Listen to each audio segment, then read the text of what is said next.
Պետականաշինության ուղեցույց կամ պետության նախագիծ,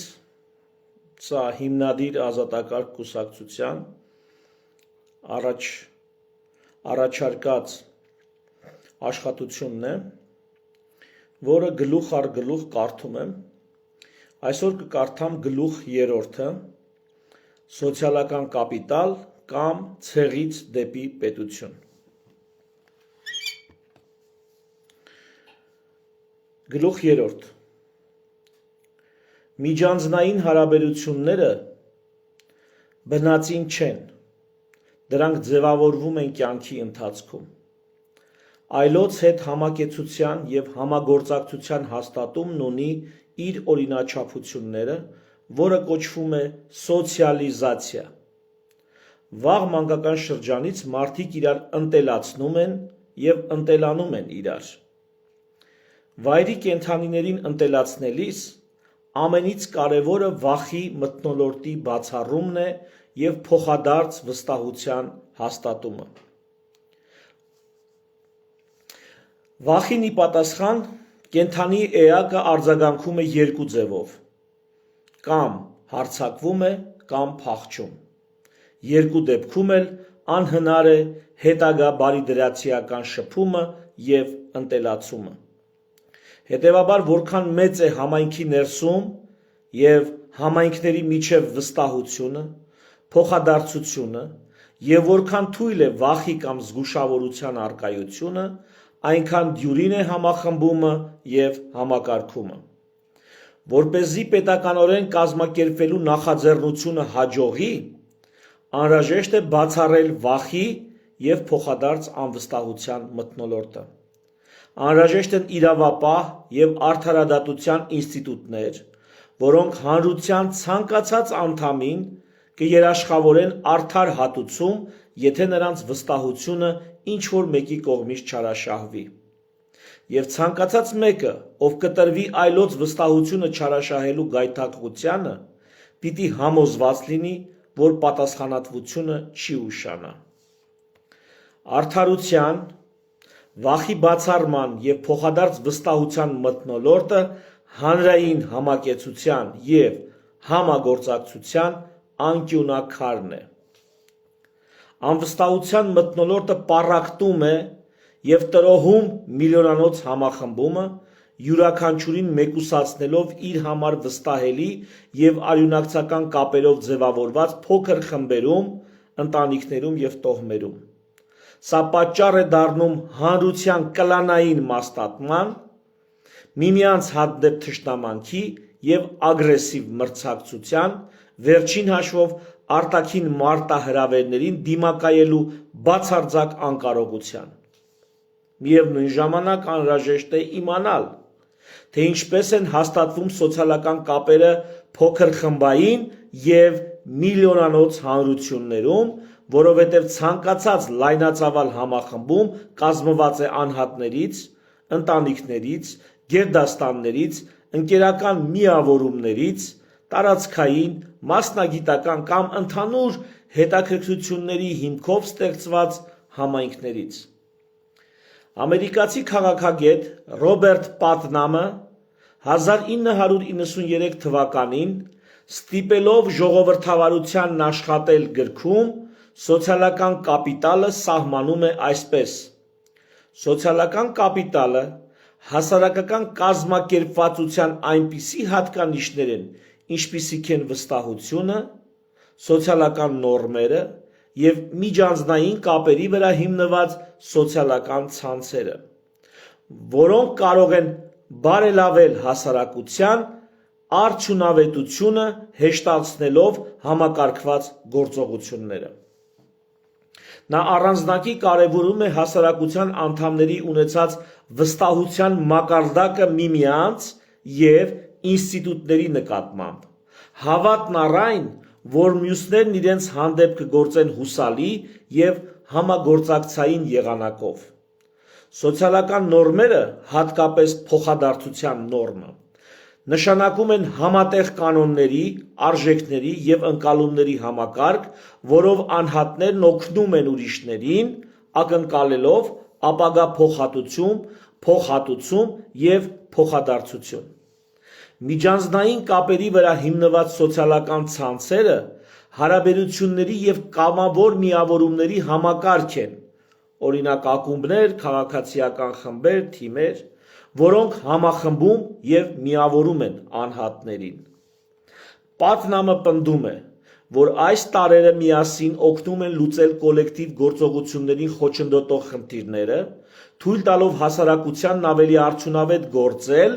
քան եթե անհատները կգործեին մեկուսացված, ամեն մեկն ինքն իր համար։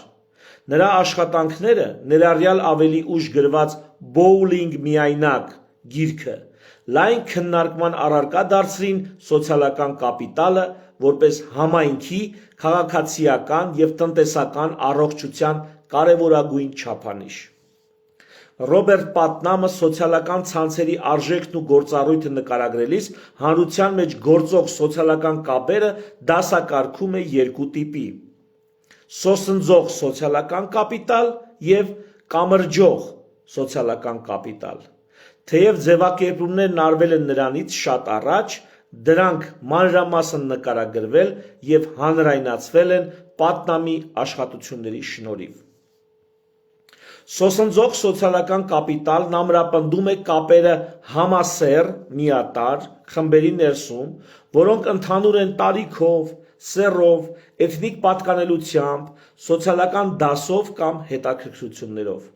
Այսպիսի խմբերից են ընտանիքը, մտերիմ ընկերական միավորները,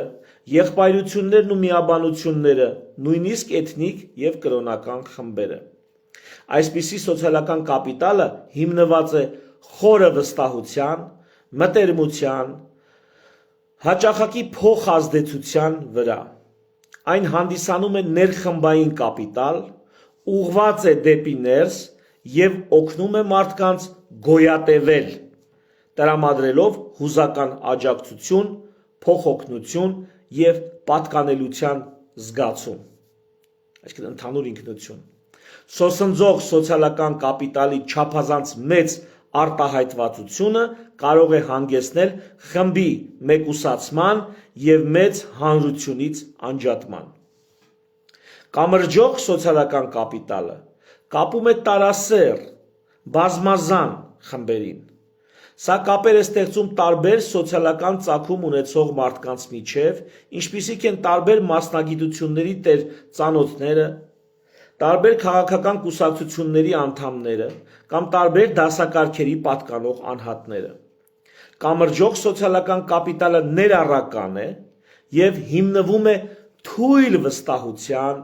թույլ կապերի, ասենք ընկերների ընկերներ, թույլ կապերի վրա, որոնք ուղղված են դեպի դուրս, դեպի այլ խմբեր եւ այլ անհատներ։ Եթե սոսնձող սոցիալական կապիտալն ապահովում է մարդկանց գոյատևումը, ապա կամրջող կապերն օգնում են մարդկանց առաջ գնալ, հասանելիություն ապահովելով նոր տեղեկատվության, բազմազան ռեսուրսների եւ ավելի լայն հնարավորությունների նկատմամբ, որոնք հասանելի չեն իրենց անմիջական նեղ շրջապատում։ Այսպիսի սոցիալական կապիտալն էական նշանակություն ունի նախապաշարմունքների նվազեցման, սոցիալական հանդուրժողականության ձևավորման եւ տարբեր շահերի միջև փոխհամաձայնություն գտնելու հարցում։ Կամրջող կապերը նպաստում են հանրության լայն համախմբմանը, լայն կոնսոլիդացիային։ Ռոբերտ Պատնամի ստիպելով ժողովրդավարությունն աշխատել գրքից 20 տարի առաջ, 1973 թվականին, ամերիկացի սոցիոլոգ Մարկ Գրանովետերը հրապարակել է իր «Թույլ կապերի ուժը» գիտական հոդվածը, որտեղ խոսում է թույլ եւ ուժեղ սոցիալական կապերի մասին։ Գրանովետերը սոցիալական կապերի ուժը գնահատում է մի քանի չափանիշներով, որոնցից են երկու անձանց միջև շփումների հաճախականությունը եւ միասին անցկացրած ժամանակը, նրանց հարաբերություններում հուզականության աստիճանը, մտերմության խորությունը, այսինքն միմյանց գաղտնիքներ վստահելը եւ փոխադարձ ծառայությունների, այսինքն միմյանց օգնելու հաճախությունը։ Այս չափանիշներից ելնելով երկու հոգու միջև սոցիալական կապը լինում է թույլ կամ ուժեղ։ Ուժեղ կապերը լինում են այն մարդկանց միջև, ովքեր մշտապես կապի մեջ են, ինչպես օրինակ ընտանիքներում կամ մտերիմ ընկերական շրջապատում։ Թույլ կապերով են օժտված ծանոթները, հեռու գործընկերները կամ մարդիկ, ում հետ հազվադեպ են հանդիպում։ Գրանովետերի գլխավոր հայտնագործությունն այն էր,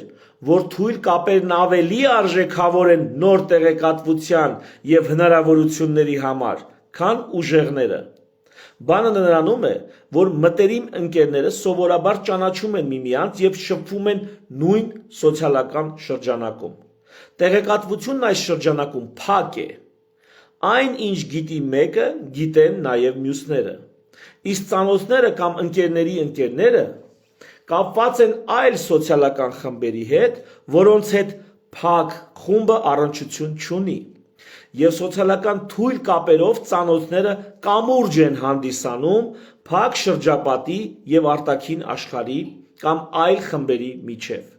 Նրանք բերում են տեղեկատվություն և նոր հնարավորություններ, որոնց մասին մտերիմ շրջապատում տեղյակ չեն։ Գրանովետերն իր հետազոտությունը սկսեց մարդկանց հարցնելով, թե ինչպես են նրանք աշխատանք գտել։ Պարզվեց, որ մեծամասնությունն աշխատանքի մասին իմացել է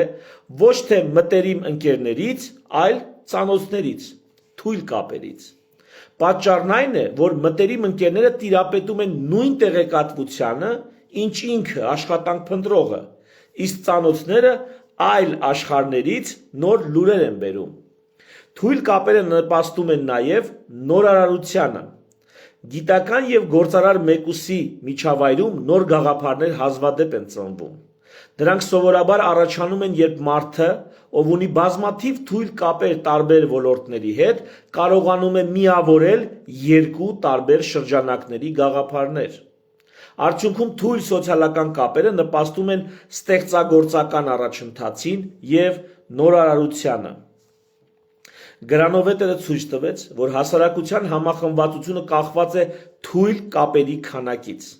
Եթե հասարակությունը կազմված է միայն տոհմերից,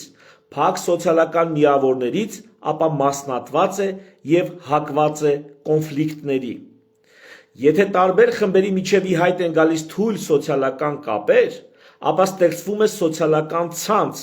որը թույլ է տալիս առանձին խմբերին հաղորդակցվել և գործել միասին, առանց անձնական մտերմության անհրաժեշտության։ Ուժեղ կապերը տալիս են սեր և աջակցություն, իսկ թույլ կապերն ապահովում են աճի հնարավորություն և նոր գաղափարներ։ Նախապետական հանրույթներում գերակշռում են ուժեղ և սոսնձող սոցիալական կապերը։ Դրանք հանդիսանում են ընտանիքների, տոհմերի և ցեղերի հիմքը, որտեղ համագործակցությունն առկա է, սակայն փոքր ծավալով։ Այսպիսի սոցիալական կապիտալով են հարուստ գյուղական և ավանային համայնքները։ Թույլ կապերի և մասշտաբային համագործակցության մոդել է պոլիսը, քաղաք-պետությունը։ Այնտեղ, որտեղ սկսում է պոլիսը, ի հայտ է գալիս թույլ և կամրջող սոցիալական կապիտալը, որը հնարավորություն է տրամադրում առաջ գնալու, հանրությանը տրամադրում է առաջ գնալու հնարավորություն, նորարարություն և ստեղծագործականություն։ Սա արդեն ոչ թե Գրանովետերի ներկայացված գաղափարներն են, սա արդեն մեր գաղափարներն են։ Պոլիսի և գյուղի կամ ավանային, փակ ավանային հանրության տարբերությունը, քաղաքի և գյուղի կամ քաղաք-պետության և փոքր սոցիալական խմբերի տարբերությունը, որը շատ կարևոր է։ Այստեղ ենք նկարագրում, թե ինչպես է ցեղը դառնում պետություն։ Պոլիսը թույլ կապերի հսկայական ցանց է։ Այստեղ մարդիկ կարող են միմյանց չսիրել կամ չվստահել խորը մակարդակում, ինչպես ընտանիքում կամ ցեղում են վստահում, բայց կարող են համագործակցել ընդհանուր շահի շուրջ։ Պոլիսում համախմբման ուժը կամուրջների քանակի մեջ է։ Այն հանդիսանում է նորարարության բնօրրանը հենց այն պատճառով, որ հնարավորություն է տալիս տարբեր խմբային գաղափարների բախվել և սինթեզվել։ Ցեղային համակարգում փոխադարձ վստահությունը վերագրված է և բնական։ Վստահում եմ, որովհետև եղբայրս է։ Այս տրամաբանությամբ հնարավոր չէ անսահման լայն զանգվածների շրջանում վստահության մթնոլորտ հաստատել։ Պոլիսում վստահությունն ընդհանրացված է և ինստիտուցիոնալ։ Վստահում եմ, որովհետև ընդհանուր կարգի ներքո ենք։ Վստահության չարաշահումը կանխվում է իրավապահ և արդարադատության ինստիտուտներով։ Այս սկզբունքով հնարավոր է համախմբել անհաշվելի քանակի մարդկանց վստահության նույն մթնոլորտում։ Սա հանդիսանում է միլիոնանոց համախմբման գաղտնիքներից մեկը, առանց որի պետականորեն կազմակերպվելն անհնար է։ Միևնույն ժամանակ,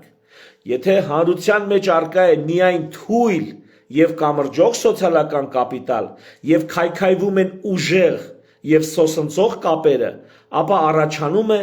ատոմիզացված հանրություն։ Առանց ընտանեկան, տոհմային և համայնքային կապերի պոլիսը, այսինքն քաղաքպետությունը, վերածվում է միայնակ անհատների մեխանիկական բազմության։ Ուժեղ կապերը մարդու համար հոգեբանական և սոցիալական անվտանգության երաշխիք են։ Երբ դրանք չկան, մարդը կորցնում է անվերապահ աջակցության համակարգը։ Թույլ կապերը լավ են տեղեկատվություն ստանալու կամ աշխատանք գտնելու համար, բայց դրանցով չեն խնամում հիվանդության ժամանակ և չեն սփոփում ծանր կորստի պահին։ Անհատն իրեն լքված ու անիմաստ է զգում հսկայական սոցիալական համակարգում առանց ուժեղ և սոսնձող կապերի։ Ուժեղ կապերի բացակայությունը հանգեցնում է մեկուսացման և դեպրեսիայի աճի։ Մարդիկ սկսում են իրար նայել որպես գործիքներ։ Հարաբերությունները դառնում են չափազանց մակերեսային և ժամանակավոր։ Պոլիսը դադարում է լինել համայնք, դադարում է լինել հանրություն և դառնում է պարզապես մի վայր, որտեղ մարդիկ ապրում են կողք կողքի, բայց ոչ միասին։ Թեև թույլ սոցիալական կապերն ունեն մեծ կազմակերպչական ներուժ, ուժեղ կապերն են հանդիսանում մոբիլիզացիայի միջուկը։ Որպեսզի թույլ կապերի ցանցը գործի, դրա ներսում պետք է լինեն փոքրիկ, ամուր օջախներ ուժեղ կապերով, որոնք պատրաստ են զոհողությունների և երկարատև հավատարմության։ Առանց ուժեղ կապերի սոցիալական շարժումները դառնում են ֆլեշ-մոբային, դրանք արագ բռնկվում են թույլ կապերի շնորհիվ, բայց արագ էլ մարում են, քանի որ չկա ներքին սոսինձ, որը մարդկանց կպահի միասին վտանգի կամ դժվարության պահին։ Երբ քանդվում են ներխմբային ուժեղ կապերը, ընտանիք, համայնք, սերտ ընկերական շրջապատ, անհատը մնում է միայնակ պետական ապարատի առաջ, Լևիաթանի առաջ։ Ատոմիզացված հանրությունում անհատը, ով չունի փոքր խմբային թիկունք, ավելի հեշտ է ենթարկվում տեղեկատվական մանիպուլյացիայի և տոտալիտար վերահսկողության։ Ամուր համայնքը պաշտպանիչ վահան է պետական կամայականությունների դեմ։ Վերջին հաշվով, սոցիալիզացիան և այլոց վստահելը մարդը սովորում է ընտանեկան, գերդաստանային, ընկերական և համայնքային միջավայրում։ Եթե չկա փոքր խմբերում վստահություն ձեռք բերելու փորձ, մարդու համար շատ դժվար է ձևավորել ընդհանրացված վստահություն մեծ հանրային միջավայրում։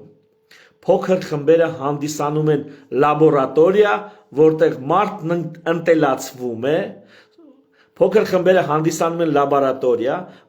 մարդն ընտելացվում է, սովորում է վստահել, նվիրվել և պատասխանատվություն ստանձնել։ Առանց այդ դպրոցի թույլ կապերը դառնում են կասկածամիտ և փխրուն։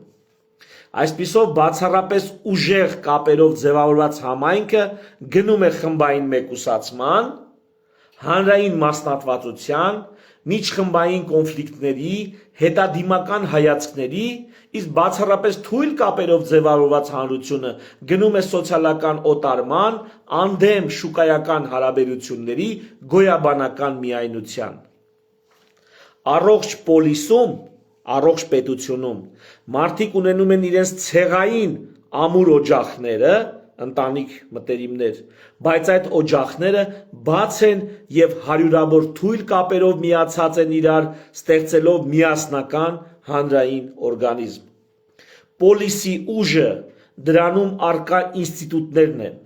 որոնք թույլ են տալիս մեծածավալ համակեցություն եւ համագործակցություն։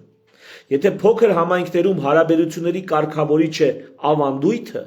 ապա պոլիսում ավանդույթին ավելանում է օրենքը։